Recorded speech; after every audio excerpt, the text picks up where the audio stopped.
के नहीं, मेरे को और आपको निरंतर प्रभु को धन्यवाद अर्पित करते रहना और उसकी स्तुति और उसकी प्रशंसा करते रहना। तो आइए आज जब हम पवित्र आत्मा के अवतरण पर्व के पश्चात 13वें रविवार की आराधना में है, तो आइए हम प्रभु की स्तुति और आराधना करते हुए प्रभु में इन गीतों को गाएं। स्तुति मैं करूं, आराधना करूं दिल से,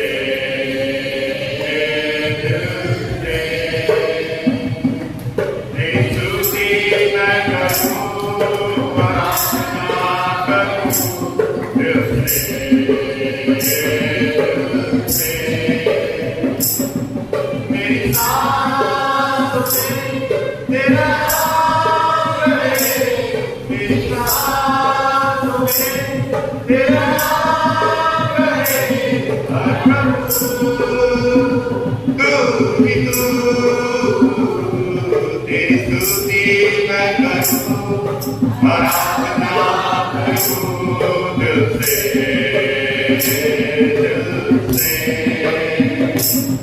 तेरी स्तुति मैं करूं, आराधना करूं दिल से,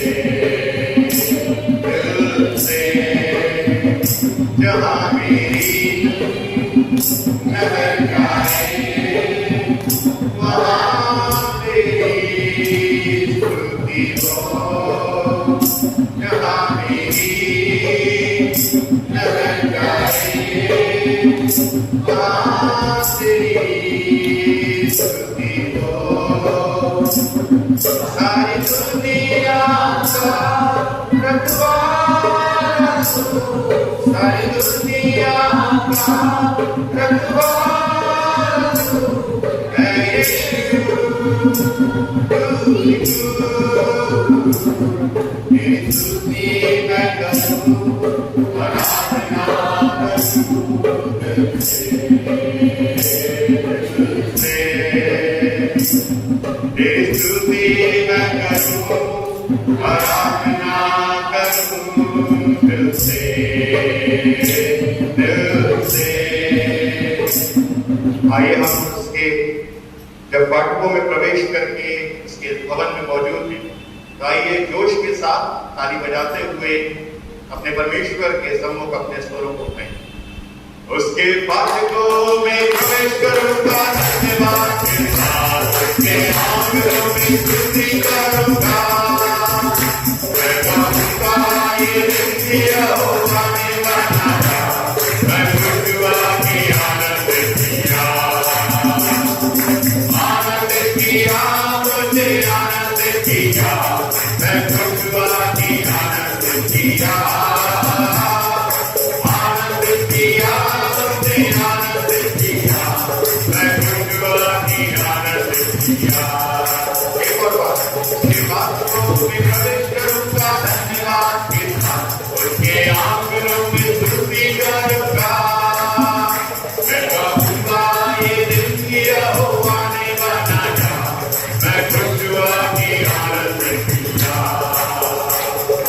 आनंद किया, मुझे आनंद किया, मैं खुशवा की आनंद किया, आनंद किया, मुझे आनंद किया, मैं खुशवा की आनंद किया। स्तुति आराधना ऊपर जाती है, आशीष देखो नीचे आती है, स्तुति आराधना ऊपर जाती है, आशीष देखो नीचे आती है, प्रभु हमारा कितना महान, देखो हमसे करता है प्यार, प्रभु हमारा कितना महान, देखो हमसे करता है प्यार, हालेलुया, हालेलुया, हालेलुया, हालेलुया। प्रार्थना और विनती ऊपर जाती है, वो कर देकर नीचे आती है, प्रार्थना और विनती ऊपर जाती है, वो कर देकर नीचे आती है,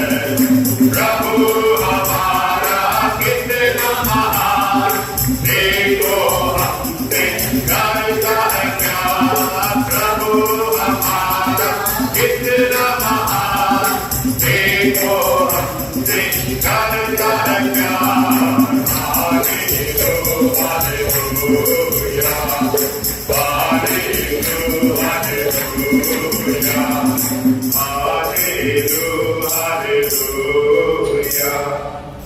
प्रभु सच में हम अपने जीवनों को आपके सम्मुख लाते हैं, इस बात को जानते और अपने जहन में तरोताजा रखते हैं कि जब हमारी स्तुति और हमारी आराधना आपके सम्मुख जाती है, जब हमारी प्रार्थनाएं आपके सम्मुख जाती है, तो प्रभु परमेश्वर आशीषें और उनका उत्तर दीजिए। प्रभु होने पाए कि हम निरंतर हर समय हर पल चाहे जिस भी परिस्थिति में क्यों न हो, प्रभु इस बात को याद रखते अपने मुख से, अपने कार्यों से, अपने जीवन से आपकी स्तुति को करते हैं। क्योंकि प्रभु परमेश्वर सिर्फ हमारे गीत गाने से ही आपकी स्तुति नहीं है। प्रभु आपका वचन बताता है हमारी सेवाओं से आपकी स्तुति, हमारे जीवन से आपकी स्तुति। और प्रभु कई बार आपने इस बात को बोला है कि जो आश्चर्य क्रम मैं कर रहा हूं, जिन कार्यों को मैं कर रहा हूं, उससे पिता की महिमा हो। और प्रभु वही हम सबको भी कार्य आपने दिया कि प्रभु हम उस स्तुति को सिर्फ गीतों के जरिए से नहीं, अपने जीवनों के जरिए से ही प्रकट करें। प्रभु होने पाए आपका पवित्र आत्मा हम में से प्रत्येक के भीतर प्रवेश करे। और प्रभु हम में से प्रत्येक प्रभु उन सब बातों में जिनमें हमारे जीवन व्यस्त है, प्रभु उन बातों से अलग कर हमारे जीवनों को आपके निकट करें, ताकि प्रभु हम निरंतर अपने हाथों को उठाते हुए आपकी स्तुति करें और निरंतर इस बात को गाते रहे कि मेरा उद्धार, मेरी आशीष, मेरा अनुग्रह क्रूस ही के जरिए से। प्रभु उस क्रूस को आपने मेरे लिए, हम सब के लिए उठाया, ताकि प्रभु परमेश्वर हम सब निकम्मे, हम सब पापी, हम सब वो लोग जो अन्य गलत कामों में अपने जीवनों को लिप्त करे हुए, प्रभु आपके उस क्रूस के जरिए से प्रभु उन सब दलदलों से खिंचकर बाहर। और प्रभु क्रूस की वही ताकत और उसी ताकत को हम प्रभु आज मनाते हुए इस प्रार्थना गीत को गाते बोले पाए। प्रभु परमेश्वर आप हमें इस बात की यादगारी निरंतर हमारे करते हो, मांगते प्रभु यीशु मसीह। उस क्रूस की क्या बात है जिसने बचाया, यीशु मसीह तेरे लिए मेरे लिए लहू बहाया। उस क्रूस की क्या बात है जिसने हमको बचाया, यीशु मसीह ने तेरे लिए मेरे लिए लहू बहाया। जब मैं गुनाहों में डूबा हुआ था, उस क्रूस पर मेरा नाम लिखा था। जब मैं गुनाहों में डूबा हुआ था, उस क्रूस पर मेरा नाम लिखा था। यीशु ने अपना खून बहाकर उस नाम को है मिटाया। यीशु मसीह ने तेरे लिए मेरे लिए लहू बहाया। उस क्रूस की क्या बात है जिसने है हमको बचाया, यीशु मसीह ने तेरे लिए मेरे लिए लहू बहाया। जब वो चढ़ाया था उस क्रूस पर, मसीह ने कहा पिता माफ कर।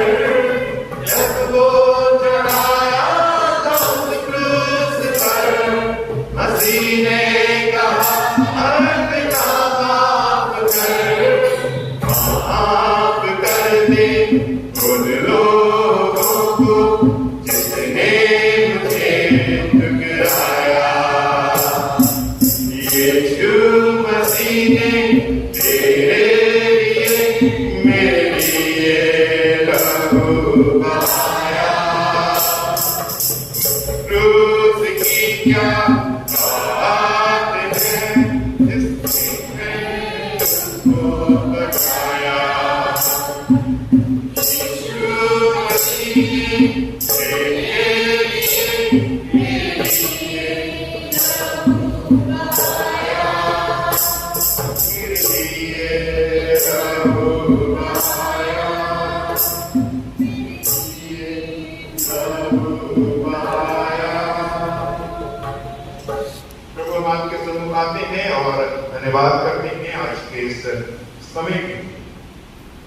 प्रार्थना करते हैं प्रभु कि आप हमें से प्रत्येक के जीवनों को आशीषित करें, अनुग्रहित करें। और प्रभु आज विशेष रूप से जब हम आपके इस विषय पर मनन चिंतन करते हैं, जहां प्रभु परमेश्वर आपने ये क्लेम किया कि आप जीवन की रोटी प्रभु होने पाए, हम इस बात की समझ को रखें कि जीवन की प्राथमिकता की रोटी क्या है और उसको हम किस प्रकार से अर्जित करें और किस प्रकार से अपने जीवनों में उसको ग्रहण करें। प्रभु हम प्रार्थना करते हैं आपको हम से प्रत्येक जीवनों को आपके वचन की आवाज के जरिए से स्पर्श करें, क्योंकि प्रभु परमेश्वर ये वचन मेरा नहीं बल्कि आपका, ये लोग प्रभु परमेश्वर आपके।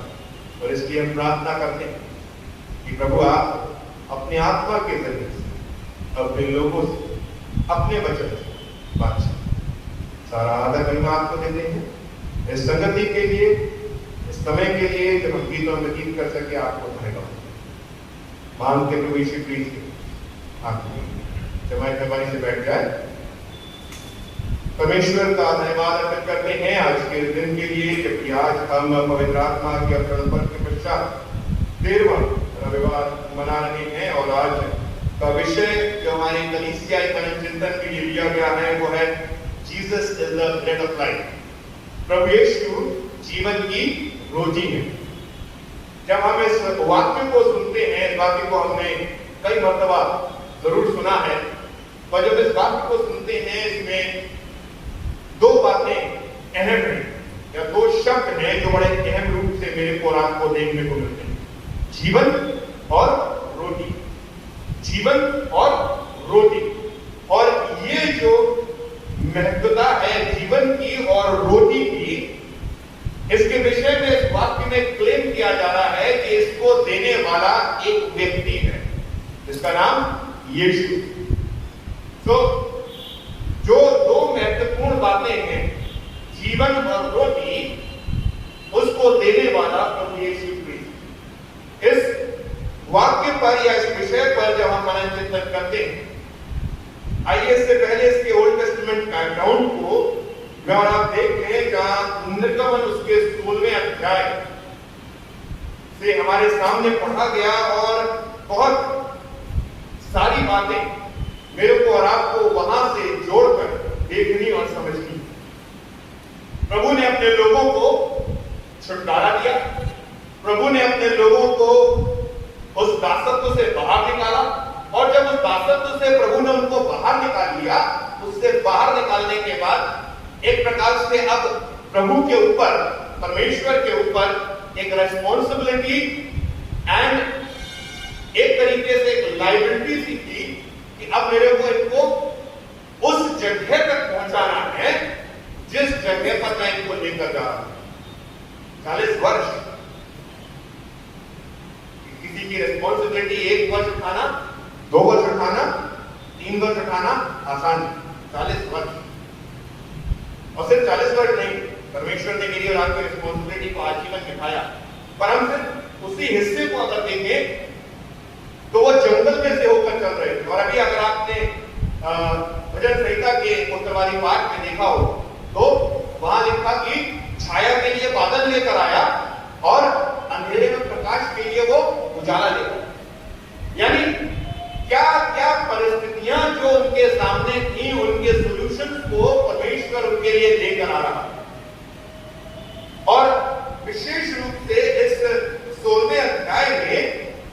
आप देखिए दूसरी आयत कहती है, जंगल में इजरायलियों की सारी मंडली मूसा और हारून के विरुद्ध बकबक करने लगी। परेशानी ये थी कि वो जब भी परमेश्वर के विरुद्ध कोई शिकायत को करते थे तो परमेश्वर के जो स्पोक्स पर्सन थे मूसा और हारून, उनके सामने उन बातों को रखा करते। और जब वो उनके सामने आए तब देखिए इजरायली उनसे कहने लगे, जब हम मिस्र देश में मांस की हांडियों के पास बैठकर मनमाना भोजन करते हैं। प्रभु परमेश्वर एक क्राइसिस में होकर उनको बाहर निकाल रहा है, सफर में। और जब सफर में होते हैं तो हम सब जानते हैं हमारे घर की पूरी कंफर्ट मेरे को और आपको नहीं मिलती। अगर हम एक ट्रेन में सफर कर रहे हैं तो हमारा सफर एक ट्रेन के उस कंपार्टमेंट में संकुचित हो जाता है। क्यों? क्योंकि हमें पता सफर कर रहे हैं। जब हम छोटे थे तो साउथ जाते थे, 3 दिन का सफर लगता है ट्रेन में। आजकल तो ज्यादा आसान होता है, लोग फ्लाइट ले लेते हैं, उस समय फ्लाइट लेना मुश्किल होता है। 3 दिन का सफर एक छोटे से ट्रेन के हिस्से में, जहां हम लिमिटेड रिसोर्सेस, लिमिटेड चीजों में होकर अपने जीवन को आगे बढ़ाते हैं और उस सफर को तय करते हैं। यहां ये लोग सफर में हैं। सफर लंबा जरूर है, पर आप सोचिए कि ये ना सोचते हुए कि परमेश्वर उनको दासत्व से बाहर लेकर आया है। Now they are no more slaves. अब वो दास नहीं है, इंडिपेंडेंट है, स्वतंत्र है, अपनी इच्छा से चीजों को कर सकते हैं। परमेश्वर ने इतना बड़ा काम उनके लिए कर दिया है। उनकी शिकायत क्या थी? बहुत छोटी सी शिकायत कि जब हम मिस्र में मांस की हांडियों के पास बैठा करते थे, तब प्रभु अगर हमें वहां मार देता तो ज्यादा अच्छा होता। कभी भी मनुष्य सैटिस्फाई नहीं हो सकता, और मैं भी मनुष्य हूं। मैं ये सिर्फ आपके लिए नहीं बोल रहा हूं, लेकिन हम मनुष्यों की एक बहुत बड़ी समस्या है कि मैं और आप सैटिस्फाई नहीं होगा। एक परिस्थिति जो थी, जो मुश्किल भरी परिस्थिति थी, उसमें इजरायली रो रहे थे, बिलख रहे थे, परेशान थे, और उस परिस्थिति से जब निकलकर बाहर आए तो एक छोटी सी परिस्थिति में वो फिर रोने लगे। ये नहीं समझ सके कि जो पहली परिस्थिति थी उसकी मुसीबत बहुत बड़ी थी, आज की मुसीबत तो सिर्फ छोटी सी ही। पर आप देखिए उसके बाद भी परमेश्वर ने किस प्रकार से उनके लिए काम किया। वचन को आप आगे पढ़ेंगे तो परमेश्वर ने उनके लिए पनीरों का इंतजाम करा। जब मीट मांगा तो मीट परमेश्वर ने दिया, और उनके लिए रोटी का भी एक प्रकार से इंतजाम मन्ना के रूप में। और ये सारे इंतजामात कहीं ना कहीं मेरे को और आपको जीवन से जोड़ते हैं, जो मेरा और आपका आज का विषय है, जीवन और रोटी। ये मुख्य बातें, यानी रोटी से जीवन आ रहा है, क्योंकि मैं और आप रोटी खाकर, भोजन खाकर जीवित रहते हैं।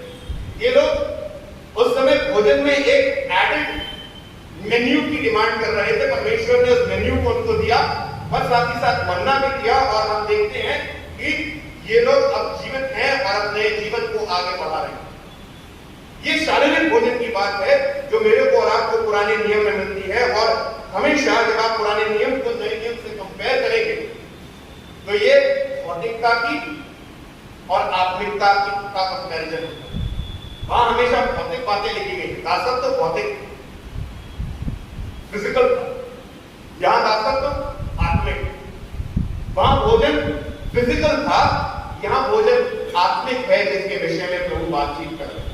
और अब अपने मेन कॉन्सेप्ट पर आते हैं, जहां प्रभु यीशु मसीह 6वें अध्याय यूहन्ना की इंजील में 22वें आयत से ढूंढे जा रहे हैं। प्रभु यीशु मसीह की ढूंढ मच रही है कि वो कहां है। और आप देखिए कि वो दूसरे दिन उस भीड़ ने झील के पार खड़ी थी, वो उस छोर को उसको पार किया। प्रभु यीशु मसीह के पीछे पीछे पहुंचे, और जब झील के पार आए 26वीं आयत में, तो 25वीं आयत को पूछते हैं, रब्बी तू यहां कब आया? प्रभु क्या कहता है उनसे? यीशु ने उनको उत्तर दिया, very straight forward answer, very straight forward answer. क्या कहा? मैं तुमसे सच सच कहता हूं, तुम मुझे इसलिए नहीं ढूंढते हो कि तुमने आश्चर्य कर देखे, परंतु इसलिए कि तुमने रोटियां खाई और तृप्त हो। प्रभु यीशु मसीह के पीछे चलने वाली भीड़ एक प्रकार से शुद्ध उनके अनुयायी नहीं, शुद्ध अनुयायी नहीं, कोई तमाशबीन थे, कोई उनके विरोध में ढूंढने के लिए उनके पीछे लगे रहते थे फरीसी सदूकी लोग कि किस प्रकार से कुछ ना कुछ स्लिप ऑफ टंग हो या कोई ऐसी बात हो और हम इसको पकड़े। उसके बाद चेले जो कई मायनों में अधिकार के लिए प्रभु यीशु मसीह के पीछे घूम रहे थे, कई ऐसे लोग जो सिर्फ चंगाई मात्र के लिए प्रभु यीशु मसीह के पीछे घूम रहे थे। सो कोई भी ऐसा फॉलोवर प्रभु यीशु मसीह के पीछे नहीं था या उनकी संख्या बहुत कम थी जो सच में उसको एक उद्धारकर्ता के रूप में या उसको प्रभु परमेश्वर के पुत्र के रूप में देखने के लिए आते। और यहां मेरे को आपको सुनने में खराब लगेगा अगर मैं और आप उस भीड़ में होते और प्रभु हमसे कह देता तो मेरे पीछे से नहीं आए हो, तो तुमने रोटियां खाई इसलिए मेरे पीछे आए हो, तो मेरे को और आपको भी बुरा आघात। But that was the straightforwardness of Christ. वो प्रभु यीशु मसीह की वो सीधाई और सच्चाई थी जहां उसने स्ट्रेट फॉरवर्डली मुंह के सामने उनको ये बताया कि वो प्रभु के पीछे क्यों है। नॉट टू कंडेम देम, इसलिए नहीं कि वो उन्हें कंडेम करना चाहता, इसलिए कि वो उनको उस परिस्थिति से अब रियलाइजेशन पे या रियलिटी पर लेकर आ। जैसे आप आगे बढ़ेंगे उस बात को समझेंगे, पढ़िए। उसके बाद 27 में आए, नाशवान भोजन के लिए परिश्रम ना करो, परंतु उस भोजन के लिए जो अनंत जीवन तक ठहरता है, जिसे मनुष्यों का पुत्र तुम्हें देगा, क्योंकि पिता अर्थात परमेश्वर ने उसी पर छाप लगाई। अभी स्ट्रेट फॉरवर्डनेस, सेकंड वो रियलिटी पर आता है, सच्चाई पर आता है, और वो इस बात को बड़े प्रकट रूप से कह रहा है कि अगर नाशवान भोजन खाओगे तो नाशवान जीवन प्राप्त करोगे, अगर अविनाशी भोजन प्राप्त खाओगे तो अविनाशी जीवन प्राप्त करोगे। सिंपल, बहुत साधारण सी बात। और यही बात प्रभु यीशु मसीह उनको बताना चाहते थे, इसलिए कहीं ना कहीं उन्होंने स्ट्रेट फॉरवर्डली उनको इस आंसर को दिया। और जब वो यहां इस बात को कर रहे हैं, आप फिर भी समझिए कि वो भीड़ नहीं जान रही है कि प्रभु यीशु मसीह क्या बोले। मैं और आप आज समझते हैं, अच्छे समय में है, परमेश्वर का धन्यवाद। ये सारी बातें बीत गई और मैं और आप इस समय में है कि हम और आप परमेश्वर की इन सब मूल बातों को समझते हैं। उस समय के लोग परिस्थितियों के अनुसार, समय के अनुसार बहुत सारी बातों को जो प्रभु यीशु मसीह बोलते थे नहीं समझ पा रहे, क्योंकि वो उस कॉन्सेप्ट पर पहुंच ही नहीं पा रहे थे कि ये कैसे जीवन की रोटी हो सकता है, कैसे हम इसको ग्रहण कर सकते हैं। आज तो मैं और आप उस जीवन की रोटी को खाते हैं, उस बलिदान के लहू को पीते हैं और क्या कहते हैं कि अब मसीह मुझ में जीवन देता है, अनंत जीवन देता है। और उस समय के लोगों की परेशानी ये थी कि वो नहीं समझ पाए कि प्रभु यीशु मसीह क्या है, वो नहीं समझ पाए। और आप देखिए क्या करते हैं। तब उन्होंने उससे कहा, फिर तू कौन सा चिन्ह दिखाता है? पहला स्ट्रेट फॉरवर्डनेस, सेकंड रियलिटी, और तीसरा अब उससे डिमांड ऑफ साइन हो रही कि तो हमें चिन्ह दिखा, साबित कर, सबूत दे, तब हम जानेंगे कि ये बातें जो कर रहा है वो सही है। और कहां की बात होने लगी? उसी निर्गमन की पुस्तक की बात होने लगी जिसके विषय में मैंने और आपने पढ़ा। वो कहते हैं कि हमारे बाप दादाओं ने 31वीं आयत, जंगल में मन्ना खाया जैसा लिखा है उसके, और उसने उन्हें खाने के लिए स्वर्ग से रोटी दी। प्रभु यीशु मसीह ने क्लैरिफाई किया, स्वर्ग की रोटी वो नहीं थी जो तुमने खाई, स्वर्ग जीवन की रोटी मैं। और इस क्लैरिफिकेशन को कई बार और आप समझते नहीं। पुराने नियम में रोटी स्वर्ग से आई या नहीं आई, इसको मैं किस तरीके से देखूंगा? स्वर्ग से रोटी नहीं आई, बटेरे कहां से आई थी? नेचुरल, नेचर से, जहां परमेश्वर ने उनको रचा था। परमेश्वर ने बस अपने नेचर को ऑर्डर किया कि वो उसके लोगों के पास तक पहुंचे। So it did not come from heaven, it was there present in this world. वो इस दुनिया में मौजूद। ओस से क्या बनी? मन्ना बनी। ओस जब सूख गई तो वो मन्ना बन गया। कहां से आई? It did not come from heaven, it was there present in the nature. So उनकी मान्यता में ये सब चीजें स्वर्ग से आई। प्रभु कहता है तुमको पिता ने ही दी थी, ऐसा नहीं कि पिता ने नहीं दी, पर वो स्वर्ग से नहीं आई थी। डिफरेंशिएशन है माय ब्रदर, वो स्वर्ग से नहीं आई थी, मैं स्वर्ग से आया। उद्धार को पृथ्वी से अर्जित नहीं किया जा सकता, उद्धार को स्वर्ग से ही अर्जित किया जाता। पृथ्वी उसका रिप्रेजेंटेटिव था। प्रभु यीशु मसीह अपने आप को जीवन की रोटी बोलते हैं, तो वही सिंपल फॉर्मूला मेरे को और आपको जीवन की रोटी से जोड़ता है। क्या? कि वो स्वर्ग से आई थी, पर पृथ्वी सरीखा रूप धारण करके मेरे और आपके सामने। वो जीवन की रोटी स्वर्ग से उतरी थी, पर उसने पृथ्वी सरीखा रूप धारण किया, यानी representation was completely human, but it came from heaven, स्वर्ग से आई। और इसलिए उस जीवन की रोटी के उस वाक्य को प्रभु यीशु मसीह, मैं कहूंगा बहुत पुरजोर तरीके से मेरे और आपके सामने बोला। इस जीवन की रोटी को मैंने और आपने न जाने कितनी बार अपने जीवनों में ग्रहण किया। कई बार तैयारी से, कई बार बिना तैयारी। पर क्या मैंने और आपने इस बात को सोचा है कि वो जीवन की रोटी मेरे और आपके शरीरों में प्रवेश कर मेरे और आपके जीवनों को अनंत जीवन देने की शक्ति रखती है? क्योंकि वाक्य कहता है प्रभु यीशु मसीह जीवन की रोटी। जीवन की रोटी को तो मैंने ग्रहण किया है। अगर मैं विश्वास करूं तो वो भौतिक रोटी भी जो मैं प्रभु की मेज पर से ग्रहण करता हूं, विश्वास के अनुसार, भौतिकता में नहीं, विश्वास के अनुसार जीवन की रोटी बन जाती है। उस जीवन की रोटी को मैंने ग्रहण किया है और इस बात को समझते जानते हुए ग्रहण करा है कि वो प्रभु यीशु मसीह है। पर क्या आज मेरे और आपके जीवन सच में उसी रूप से जीवन है कि नहीं है? क्योंकि जीवन की रोटी पाए हुए लोग, मैं और आप, परमेश्वर की सेवकाई, परमेश्वर की स्तुति, परमेश्वर के कार्यों निरंतर अपने जीवन से पूरा करते हैं। और आज जब मैं और आप इस बात को स्मरण करते हैं कि प्रभु यीशु मसीह जीवन की रोटी है, तो ये मेरे और आपके लिए एक और रिमाइंडर, रियलाइजेशन कि हमारे बाप दादाओं ने जरूर मन्ना खाई, पर वो जीवन की रोटी है।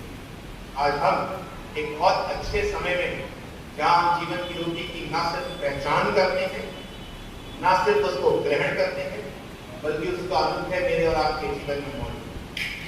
बस रियलाइज करने की बात है कि क्या मैं और आप उस बात को रियलाइज करते हैं, क्योंकि जीवन की रोटी मैंने ग्रहण की है, पर क्या उस जीवन की रोटी को मैंने अपने अंदर दबा के रखा है, या उस जीवन की रोटी को अपने अंदर कारगर होने दिया? परमेश्वर हम सबको बताए क्या चीज। आइए प्रार्थना। महान प्रभु, हम आपके सम्मुख आते हैं और अपने जीवनों को आपके समक्ष लेकर आते हैं। प्रभु, हम जानते हैं कि आपने क्रूस पर किए हुए अपने बलिदान के जरिए अपने आप को उस रोटी के रूप में हम सबके सामने प्रकट किया, जो अनंत जीवन देती। प्रभु, जैसे हमारी भौतिक रोटी हमें भौतिक जीवन देती, उसी रूप से पर एक अलग आयाम में आप हमें जीवन के लिए प्रभु होने पाए कि हम में से प्रत्येक इस बात की समझ को रखें। और जब जब आपकी मेज पर आते हैं प्रभु पूरी तैयारी के साथ, पूरे आदर मान के साथ, पूरी समझ के साथ प्रभु उस रोटी को ग्रहण करते हुए उस यादगारी अपने जीवन में निरंतर स्मरण रखें, क्योंकि मेरे जीवन में यीशु मौजूद है। मैं इस बात को रियलाइज करूं या ना करूं, पर मेरे जीवन में वो यीशु मौजूद है जो मेरे जीवन की रोटी और जिसने मेरे को उद्धार से मिलाया। प्रभु यहाँ पर आपके कलीसिया को आपके हाथों में देते हैं, एक एक सदस्य को प्रभु आप सब पर अपने अनुग्रह को करें, अपनी दया को करें, और प्रभु हर एक व्यक्ति को अपनी अपनी परिस्थितियों, अपनी अपने उन प्रभु परमेश्वर समस्याओं में होकर आप प्रभु परमेश्वर उस योजना में आगे बढ़ाएं जिसके लिए आपने उनके जीवन को इस पृथ्वी पर दिया, ताकि हम सब प्रभु इस बात को स्मरण करें कि हमारे जीवनों से आपकी नाम की महिमा होना जरूरी है। सब कुछ में सारा आदर महिमा आपको देते हैं, मां